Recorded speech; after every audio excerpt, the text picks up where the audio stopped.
Saat kita manusia diciptakan, dijelaskan oleh Allah fungsi penciptaannya, yaitu pertama, sebagai makhluk yang diharuskan menjadikan seluruh aktivitasnya sebagai ibadah karena Allah Subhanahu wa Ta'ala. Tidak boleh terjadi dalam hidup kita setiap detik berlalu kecuali menjadi ibadah karena Allah Subhanahu wa Ta'ala. Rugilah orang yang diberikan kesempatan waktu tapi tidak bisa memanfaatkan dan mengerjakan amal saleh. Di sini Allah berfirman, wal 'asr, demi waktu yang terus berputar, bergulir. Innal insana lafi khusr, sungguh manusia berpeluang mendapatkan kerugian jika tidak mampu memaksimalkan waktu yang telah dianugerahkan itu. Illal ladzina amanu wa 'amilus shalihat, kecuali orang-orang yang mampu menggunakan waktu itu dengan keimanan kepada Allah, mengerjakan amal saleh sebagai ibadah, wa tawassaw bil haqq wa tawassaw bis sabr, kemudian berbagi dengan orang di sekitarnya dalam kebaikan dan sabar dalam menjalaninya. Fungsi kedua, kita disebut oleh Al-Quran sebagai khalifah yang diinginkan supaya menghasilkan aktivitas-aktivitas yang bermanfaat dalam kehidupan dunia kita. Siapapun Anda, saya, kita menggantikan siapapun dalam posisi apapun, jangan pernah terjadi dalam kehidupan kita kecuali seluruh aktivitas kita mengandung manfaat dalam kehidupan.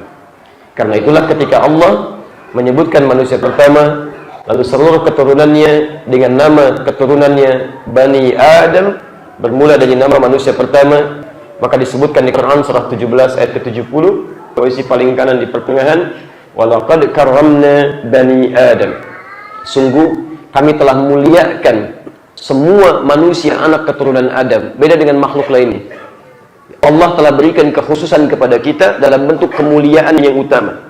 Wa hamalnahum fil barri wal bahri, Masya Allah, bahkan ada yang kami berikan kesempatan kehidupan beraktivitas baik di daratan ataupun di lautan.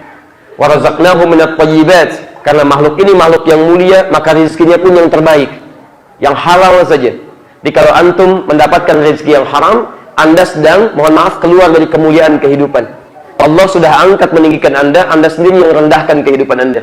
Wa faddalnahum ala katsirin mimman khalaqna tafdila, dan kami muliakan, lebihkan anak cucu Adam ini dari kebanyakan makhluk yang telah kami ciptakan.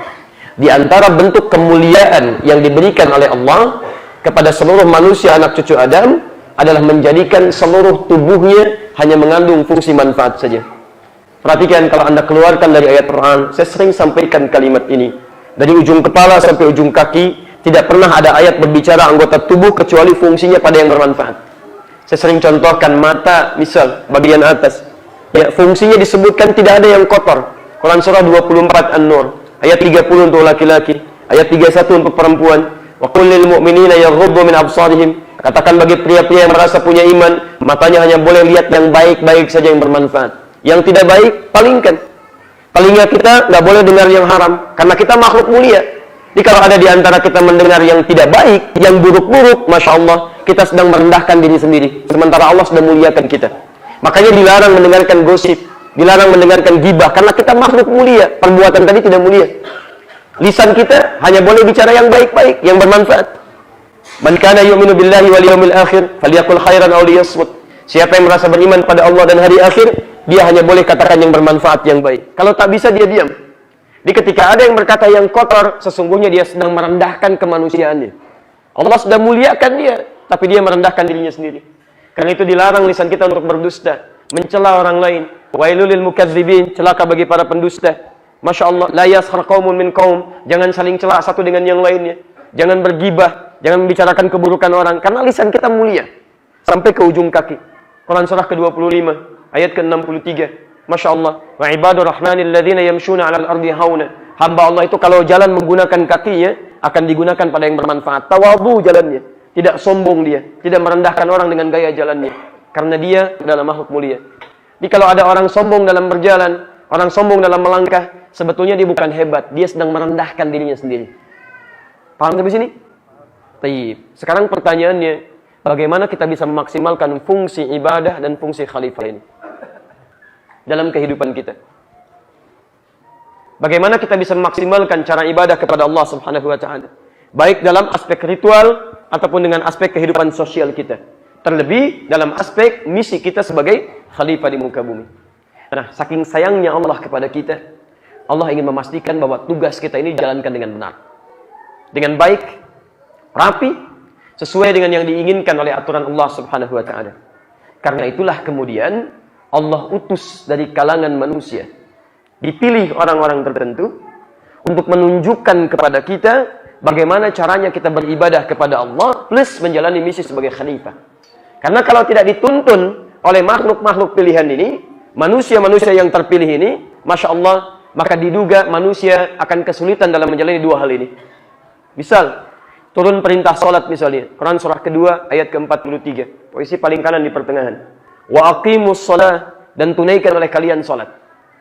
Turun ayatnya, tapi nggak pernah dijelaskan kepada kita bagaimana cara menunaikannya. Bagaimana mungkin kita bisa menunaikan sholat dengan baik. Kemana arah menghadapnya, seperti apa bertakbirnya, seperti apa rukunya dan sebagainya. Maka kita membutuhkan contoh dalam kehidupan yang membimbing kita untuk memaksimalkan fungsi yang ini. Demikian sebagai khalifah, kita pun memiliki dan harus memiliki satu contoh keteladanan yang menunjukkan kepada kita bagaimana caranya menjalani kehidupan di muka bumi. Dari pekerjaan yang paling kecil, bangun tidur, sampai pekerjaan yang paling kompleks.